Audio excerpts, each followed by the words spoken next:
Hello everyone, কেমন আছো তোমরা সবাই? আমি তো খুব ভালো আছি।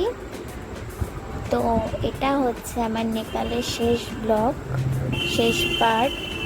আগের ব্লগে আমি দেখিয়েছিলাম আমরা ছিলাম জনকপুরে। আমরা জনকপুরে এক রাত থেকেছিলাম এবং তারপর গেছিলাম হচ্ছে বীরগঞ্জ।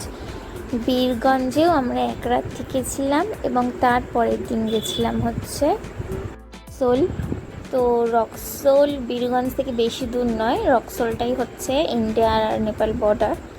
তো আমরা বীরগঞ্জ পৌঁছে ওখানে দুপুরবেলা পৌঁছে গেছিলাম এবং দুপুরবেলা অনেকে খেয়ে দিয়ে বেরিয়েছিল মার্কেটে, এবং আমরা গেছিলাম হচ্ছে বিকেলবেলা মার্কেটে।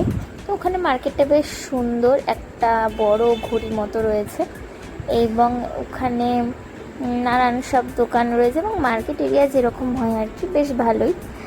এছাড়া আমরা ওখানে পুরো বিকালটা কাটিয়ে এসেছিলাম। রাতে আমরা ওখানে হোটেলে ছিলাম এবং পরের দিন আমরা ট্রেন ধরেছিলাম। আমাদের ট্রেন ছিল সকাল 9:30টায়। তার আগে আমরা পৌঁছে গেছিলাম রক্সোল বর্ডারে এবং ওখানে গিয়ে আমরা কিছুক্ষণ সময় কাটিয়েছিলাম। অনেকটা সময় আগেই আমরা রক্সোলে বেরিয়েছিলাম, কারণ হচ্ছে ওখানে নাকি একবার রেলগেট পড়ে গেলে অনেক সময় লাগে, দিয়ে তারপর অনেকটা সময়ের ব্যাপার হয়ে যায়। তো ট্রেন ধরার ব্যাপার থাকলে খুব মুশকিল হয়ে যাবে, তার জন্য আমরা রিস্ক নিয়ে অনেক সকালেই বেরিয়ে গেছিলাম। এর আগে যে একটা কাচ দেওয়া পাহাড়ের ভিডিও দেখলেন, ওটা হচ্ছে আয়না পাহাড় বলা হয়।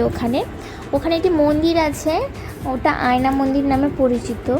ওখানে আমরা যারা যাই মন্দিরে, অনেকে সুতো বাঁধি, ওখানে যারা যায় তারা একটি আয়না আঠা দিয়ে ওরকম আটকে দিয়ে যায় পাহাড়ের গায়ে। তো এটাই হচ্ছে ওখানকার নিয়ম, তাই ওটা আয়না মন্দির নামে পরিচিত। সমস্ত পাহাড়ের গায়েই ওরকম একটি আয়না ওরকমভাবে আটকানো ছিল, বেশ অন্যরকম লাগছিল ব্যাপারটা দেখতে। একদম শেষ পর্যায়ে এসে পৌঁছেছে। খুবই ভালো ঘুরেছি নেপালে, ভালো লেগেছে ঘুরে।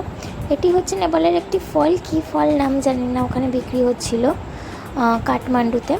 তো আমরা খাইনি, জাস্ট দেখলাম ফলগুলো কীরকম কেমন হবে, খেতে তো জানি না, তাই নেইনি। যে কোনো জিনিস হঠাৎ করে খাওয়া উচিত না, বলা যায় না তাতে কি রিয়াকশন হতে পারে, তো তার জন্য নেইনি। তো এটা হচ্ছে আমরা যাচ্ছিলাম বীরগঞ্জ থেকে রক্সোল বর্ডারে। ঘোড়ার গাড়িতে করে আমরা গেছিলাম রক্সোল বর্ডার অবধি। এটি গেট পার হচ্ছে, এই গেটটি হচ্ছে ইন্ডিয়া নেপাল গেট। তো এটি পার করে আমরা যাচ্ছিলাম। তো সামনে একটি রেলগেট আছে, ওইটি পড়লেই অনেক সময় লেগে যায়, অনেক সময় ধরে দাঁড়িয়ে থাকতে হয়। আমরা তো সবাই এক গাড়িতে উঠতে পারিনি, তো আমরা অনেকগুলো গাড়ি নিয়েছিলাম। তো তার জন্য আমাদের কিছু গাড়ি ওই রেলগেটে আটকে গেছিলো, আবার কিছু গাড়ি বেরিয়ে গেছিলো।